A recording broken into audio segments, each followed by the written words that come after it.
So we have started chapter number 12 work V2. तो इसकी heading है household work. Dipali is also one such girl who does not go to school. तो दीपाली भी उन बच्चों में से उन कुछ बच्चों में से जो स्कूल नहीं जाते. Let us read about her. उसके बारे में पढ़ते हैं. Deepali is the eldest child in her family.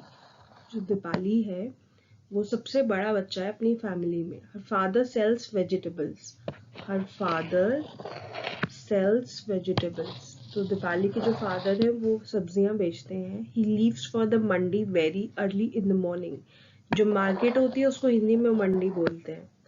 तो वो मंडी के लिए बहुत जल्दी निकलते हैं सुबह. Her mother washes utensils in some houses. और जो दीपाली है उसकी जो मदर है she washes utensils मतलब वो बर्तन धोती है दूसरे घरों में. She also leaves for work early in the morning. वो भी बहुत जल्दी काम के लिए घर से निकल जाती हैं. Deepali cooks food for her brothers and sisters. क्योंकि दीपाली घर में अपनी फैमिली में सबसे बड़ा बच्चा है उस घर का, तो उसके जो छोटे भाई बहन है ब्रदर सिस्टर्स हैं, she cooks food for them. Okay, so हमने क्या देखा, फादर जो है दीपाली के he sells vegetables. Mother washes utensils in some houses and Dipali cooks food for her brothers and sisters. She cleans the house. तो सिर्फ खाना नहीं बनाती वो, she cooks the food, she cleans the house and also washes the utensils. She is very fond of listening to the radio. उसको radio पे गाने सुनना बहुत पसंद है. She listens to songs while she works. मतलब जब वो काम करती है तब वो गाने सुनती है रेडियो पे. After finishing the work at home, she goes to leave her brother with their father. तो जब वो घर का काम फिनिश कर देती है तब वो अपने भाई को अपने पापा के पास, मतलब जहाँ पे उसके जो फादर है वो वेजिटेबल सेल करते हैं, तो वो अपने भाई को वहां पर छोड़कर आती है. She then takes her younger sister Suman and Sheila to school. Deepali खुद स्कूल नहीं जाती, लेकिन वो अपनी यंगर सिस्टर जो उसकी छोटी बहन है सुमन और शीला, उनको स्कूल लेकर जाती है. After that Deepali helps her mother in her work.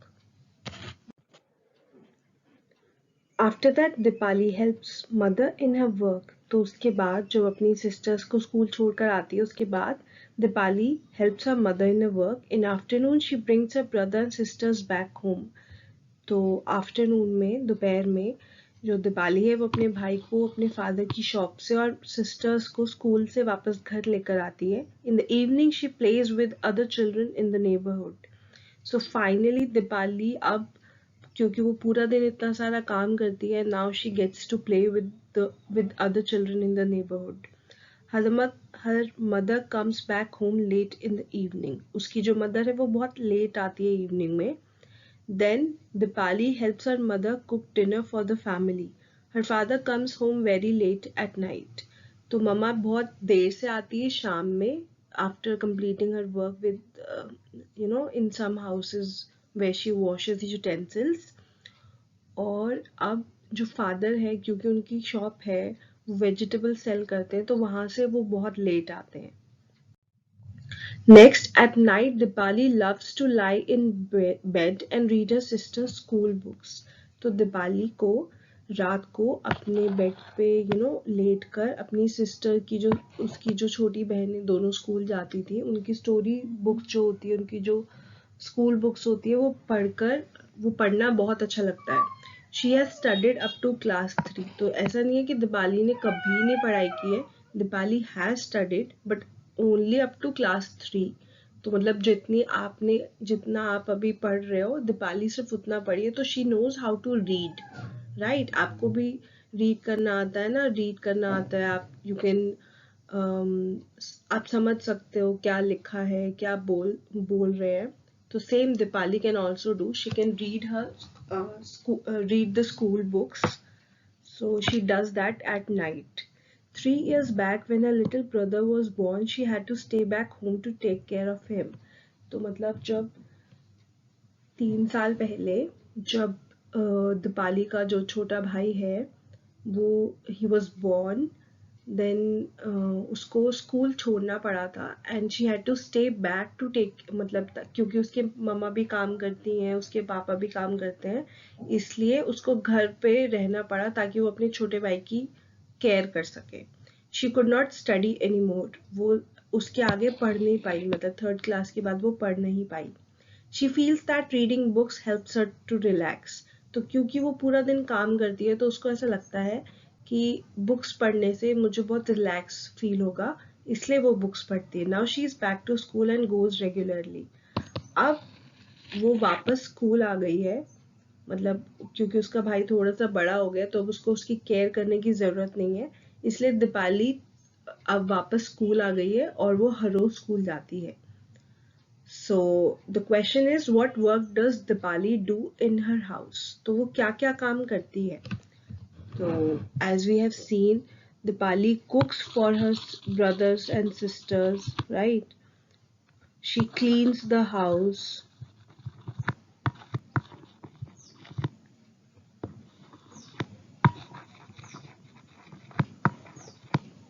What else does she do? Then she washes utensils.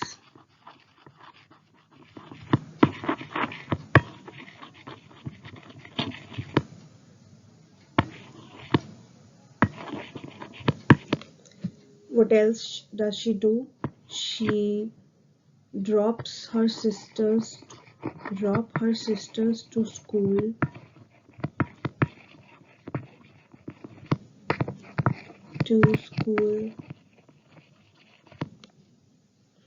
Then she helps her mother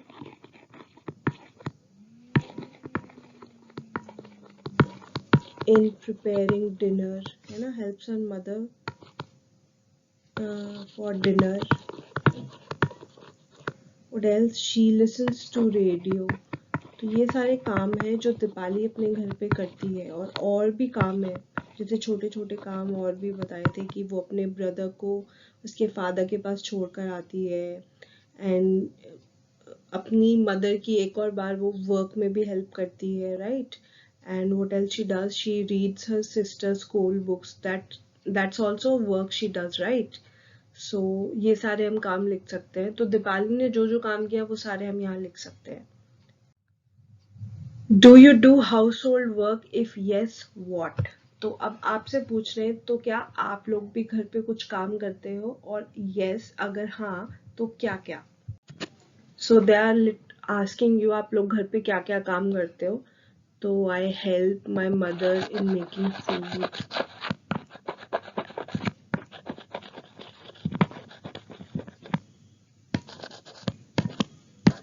right. और क्या होता है, जैसे मम्मा फूड बना रहे हैं तो वो आपको बोलेंगे कि थोड़ी सी क्लीनिंग कर दो, तो हम क्लीनिंग भी कर सकते हैं, थोड़ी थोड़ी जो क्लीनिंग होती है. हेल्प करने के लिए हम मम्मा पापा को कुछ भी कर सकते हैं. We can wash the car, या फिर जैसे अगर पापा वॉश कर रहे हैं तो हम उनकी हेल्प कर सकते हैं. Help our family members doing their works, है ना, इन डूइंग देयर वर्क्स, ये हो सकता है. और अगर आप थोड़े से बड़े हो, अभी तो आप बहुत छोटे हो, लेकिन अगर हम थोड़े से बड़े हो जाएंगे तो हमें ये भी आ जाएगा, जो वेजिटेबल्स वगैरह होते हैं वो चॉप कैसे होते हैं, उनको काटते कैसे हैं. तो मम्मा आपको बोल सकती है जब आप थोड़े बड़े हो जाएंगे कि you can chop the vegetables, or you can make salad for dinner or breakfast, anything, any meal. So आप जो भी काम करते हैं घर पे, आप मदर फादर जो भी आपकी फैमिली मेम्बर्स हैं उनको हेल्प करने के लिए जो भी काम करते हैं अपने घर के अंदर, वो सारे हाउस होल्ड वर्क हैं. तो जो भी आप, ये 3 मैंने लिख दिए हैं, आप जो भी एक्स्ट्रा करते हैं, जो आप अलग सा करते हैं, तो आप वो भी लिख सकते हैं यहाँ पे. आगे देखते हैं. Next question is, besides house hold work do you do any other work at home? If yes, what? तो आप पूछ रहे हैं घर के काम के अलावा क्या आप घर पे कोई और काम करते हो? If yes, what? तो घर के काम के अलावा अगर हमें, जैसे हम स्कूल जाते हैं या फिर हम क्लासेस लेते हैं ऑनलाइन, तो हम घर पे, यस हम होम असाइनमेंट वगैरह करते हैं, हमें मिलता है. लेकिन अगर हम स्टडीज और हाउस होल्ड वर्क के अलावा अगर कुछ करें तो हम कुछ ऐसा काम करते हैं कुछ बहुत जिसमें बहुत ज़्यादा मेहनत लगे या फिर हमें करना ही करना है वो काम, ऐसे तो कोई काम नहीं है ना। तो लेकिन अगर हम उसकी बात करें कि यस वी स्टडी, हम घर का काम करने के अलावा घर में और क्या करते हैं, तो we study and we play. Okay, study करते हैं, हम प्ले करते हैं। तो स्टडी में आपका सब आ गया, होम असाइनमेंट आप कर रहे हो या फिर एक्स्ट्रा कुछ कर रहे हो, तो वो सब आ गया, स्टडी एंड प्ले। तो इसके अलावा आप कोई और काम करते हो घर पे, अगर मतलब हाउस होल्ड में, तो ये सारी चीज़ें आ गई जो आप मदर फादर को या अपने फैमिली मेम्बर्स को हेल्प करने के लिए कर रहे हो, और उसके अलावा आप स्टडी कर रहे हो, प्ले कर रहे हो। उसके अलावा भी अगर कोई काम है तो आप यहाँ पे लिख सकते हैं, एंड आप फिर मुझे बताएंगे भी कि आपने यहाँ पर क्या लिखा है, सो दैट हम क्लियर कर सकें कि आपने जो लिखा है वो सही है कि नहीं। Okay, you can send your answers after this chapter. Okay, let's move to the next slide. Given below are some daily routines. Show on the face of the clocks at what time of the day you do them. तो आपको clock read करनी आती है, कब कितने बजते हैं, या आपको पता है कि नहीं पता है, ये यहाँ पर वो टेस्ट हो रहा है। तो यू मस्ट हैव आपने सीखा होगा, you must have learned how to read clocks, है ना, टाइम कैसे रीड करते हैं क्लॉक पे। तो wake up in the morning, आप कितने बजे उठते हो यहाँ पे मार्क करना। हो सकता है आप 7 o'clock उठते हो या 8 o'clock उठते हो। जैसे अगर मैं 7:30 उठती हूँ तो 7:30, तो 30 होता है 6 पे, तो यहाँ पे जो होगी, यहाँ पे वो मिनट हैंड वाली होगी, बिल्कुल 6 पे। हमने 6 के थोड़ी आगे कर दिए, तो बिल्कुल 6 पे होगी, क्योंकि 30 है, ये मिनट हैंड इसलिए बड़ा है, और क्योंकि 7:30 है तो थोड़ी सी आगे होगी, वो 7 से 7 और 8 के बीच में होगी, है ना। तो ये 7:30 हो गया, तो हम 7:30 उठते हैं। गो टू स्कूल, हमारा स्कूल 10 o'clock का है, इसलिए हम 10 o'clock जाते हैं। तो ये हो गई मिनट हैंड बड़ा, ये आर हैंड जो छोटा होता है, तो it's pointing towards 10। Return from school, हमारे स्कूल की जो लीव होती है वो होती है 3 o'clock, 3 o'clock होती है ना, तो we can write here 3 o'clock। Small hand, that is hour hand, and big minute hand. Sit down to study, आप कितने बजे घर पे पढ़ने के लिए बैठते हो, यू नो। ऐसा होता है कि आप घर जाते हो, या घर जाने के एकदम बाद यू स्टार्ट स्टडिंग, और या फिर ऐसा हो सकता है कि आप घर जाते हो फिर रेस्ट करते हो थोड़ा, फिर आप स्टडी करते हो, या फिर घर जाते हो लंच वगैरह करते हो, फिर आप बाहर खेलने जाते हो, उसके बाद स्टडी करते हो। तो आप जितने बजे भी घर पे अपनी पढ़ाई वगैरह करते हो, आप स्टडिंग वाला काम करते हो, वो वाला टाइम लिखना है। तो अगर ऐसे ही हम वाइल बोले तो हो सकता है कि आप 4 o'clock या 5 o'clock पढ़ते हो, या 7 o'clock भी पढ़ सकते हो, तो हम 5 बना देते हैं। ये स्मॉल हैंड है और ये बिग हैंड है। तो small is for hour hand, minute is the longer hand on the clock. Go to play, खेलने कितने बजे जाते हो। अगर 5 बजे आप काम कर रहे हो तो उसके बाद जाओगे खेलने के लिए, क्योंकि आपको रेस्ट भी चाहिए, है ना। तो ऐसा हो सकता है कि आप अपना काम फिनिश करके आप 6 o'clock खेल लें। स्लीप एट 9, बिकॉज हमें स्कूल के लिए वापस जल्दी उठना है, so we can sleep early at night. हम 9 o'clock या फिर 10 o'clock तक सो जाएं, ताकि हमारी जो 8 hours की नींद है वो पूरी हो सके। तो हम और उससे, अगर हम 7:30 नहीं उठ रहे हैं, उससे थोड़ा लेट उठ रहे हैं, तो हम और थोड़ा टाइम लेकर सो सकते हैं। ओके, तो 7 to 9 सो जाना चाहिए आपको, ताकि आप जब उठो मॉर्निंग में तो बिल्कुल फ्रेश होकर उठो। तो जो भी आपका टाइम टेबल रहता है उस हिसाब से आपको यहाँ पे अपनी क्लॉक का जो फेस है वो दिखाना है कि उसमें क्या टाइम हो रहा है। तो जैसे आपके घर में चलता है आपको वैसे करना है ये।